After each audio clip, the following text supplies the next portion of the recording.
My 3-year-old daughter is in hospice and my mother-in-law wants to take her to Disney World for a week. Soon, I am going to be out of this family. I have a beautiful little girl who is almost 3 years old. She's just a few weeks shy of her 3rd birthday. My baby was out in hospice 4 weeks ago after having gone into remission in late May. Unfortunately, the cancer has returned, except it is now crushing her optic nerve and is about 8 centimeters long. Multiple doctors recommended we make our daughter as comfortable as possible as they do not believe removing the tumor is a good option. I have so much to say regarding her diagnosis, but heartbreak will suffice for now. My husband and I have made many memories with her for the past few weeks. We've included family in some of these memories, but we want to spend as much time with our daughter as possible. My mother-in-law called me yesterday to tell me she booked tickets, hotel, and airfare for next month's trip. It sounded fun until she said she was taking our toddler with her.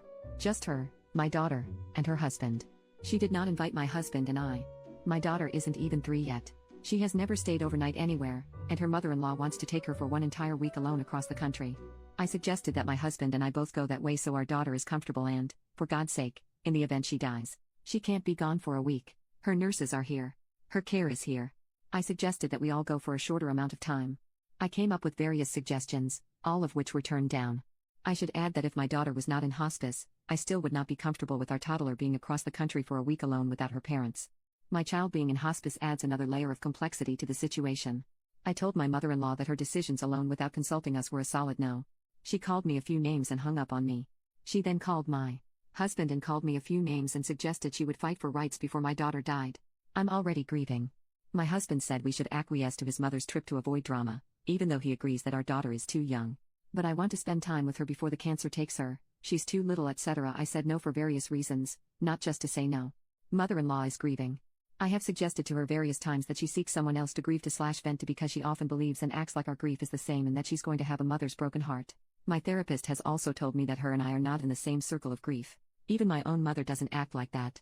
My own mother has even told me she cannot fathom being in my shoes because she's never lost a child. It's a twisted situation, and I feel like when my daughter is gone, I want to be as far away from this family as possible, my husband included.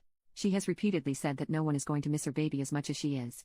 I just sit there thinking what is going to happen when my daughter passes, and I'm falling apart. Who's going to hold me up? Right now my daughter is my motivation. But once she's gone, I don't even foresee myself being able to get out of bed. I've been a stay-at-home mommy to my daughter for her entire life. I left my career to be at home with her. I don't even remember what my life was like before I had my baby. I feel like my mother-in-law is going to make my daughter's death about her, and I don't know if I'll be able to handle it. He and I discussed this morning while our daughter was still asleep. I told him that I currently do not foresee myself staying married to him once my daughter is gone. Not after this. Not if he doesn't stand up for his daughter, his wife, and our family. He looked pretty shocked, but I'm pretty set on not having anything to do with his family and him included.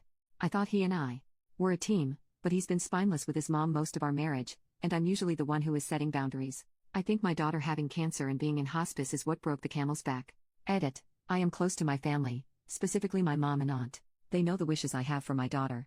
My husband and I argued about where our daughter should be buried for a good week. It was awful. He wanted her buried with his grandma and where he and his parents would be buried. I wanted her buried at the cemetery where my grandparents are buried at and where I plan to be buried at. My husband is in the military, so I'm confused as to why he does not want to be buried with his combat brothers, but that's entirely up to him. After this fiasco with his mother, I put my foot down about where I would like my daughter's final resting place to be. I just never thought it would be so much back and forth about where she would get buried, the week-long trip we weren't invited on or consulted about, and acquiescing his mother's wishes. Poop show to say the least. I love my husband, but I am appalled by his behavior. I should also add that my family was very supportive about where I wanted my daughter to be buried at when the topic came up. They even said wherever we want because it's not their choice. I even entertained cremation just to try to reach a middle ground. I didn't even want to discuss burials and cremations until I had to. I've been avoiding it. Now, it feels morbid to discuss it because my daughter is still alive. My husband's family was upset when they brought up the topic, because I didn't automatically want my daughter at their cemetery of choice. Their main argument was that my daughter carries their last name, so she should go there. My argument was that my family already has 4 open plots, and I want to make one a double for me when my time comes.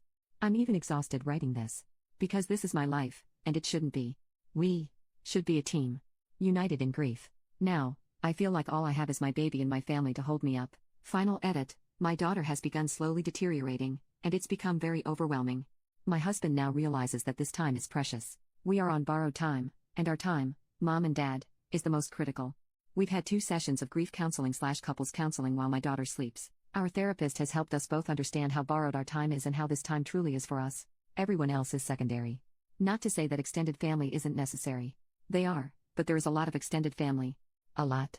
However, I'm not sure I will stay married in the long run. Although, this isn't the time to make such a profound decision. I am emotionally drained from all that has transpired this past week and this past year.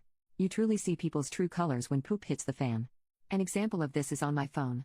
I have 8 different alarms each day for my daughter for all of the medication she takes daily. I have been the one who flushes ports, administers medication, cleans up vomit, gives back rubs, and the like. I have been in this through the thick of it, having to learn everything. Because no one else will, my mother has been the only person who has asked how I'm doing. Who has brought me coffee and meals, held me when I cried, and been a rock. My husband will sometimes be emotionally present, but he's usually not. Other than my mother, I have never received a text from any other family asking how I'm doing or how they can help. Like I said earlier, I see everybody's true colors. My focus right now is my baby. I will focus on the rest when the time comes. But for now, we are surviving and trying our best.